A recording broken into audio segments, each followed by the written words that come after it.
السلام عليكم. سمح لي كوتش نبدا بعد البلبينه لانه اليوم كان نجم اللقاء. ابدا معاه وكمل معاه. اوكي. عادل، بعد نهايه المباراه ربما احنا نقول لك رسائل بعثوها لي الجماهير الجزائريه بشكل خاص لانك جزائري، يعني اليوم الجزائريين كلهم يفتخروا بعادل بلبينه وما قدموا اليوم عادل بلبينه، خاصه في حضور نجوم كبار مثل كريم بنزيما، نقولوا كانتي. عادل بلبينه كان النجم الاول في هذه المباراه.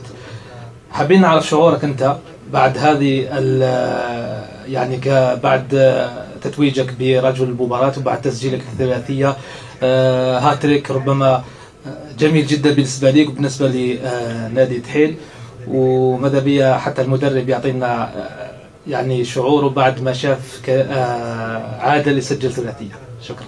ما يزيدني الا ثقه وعزيمه عشان يعني ان شاء الله نزيد نطور من الامكانيات تاعي ونزيد نخدم اكثر واكثر عشان نكون حاضر في المباريات القادمه.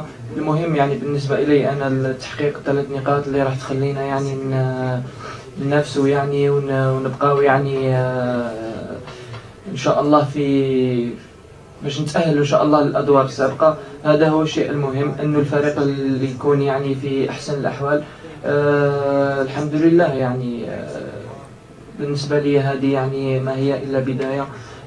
ان شاء الله مازالني صغير، نزيد نخدم ان شاء الله ونعود بقوه، ولما لا ان شاء الله الفريق الوطني الاول ويعني نروح بعيد يعني في هذا البطولتين ان شاء الله. المستقبل ليك الى الشغل عنده امكانيات كبير، احنا نعرفوها لهذا الشيء جبناه هنا في نادي الدحيل.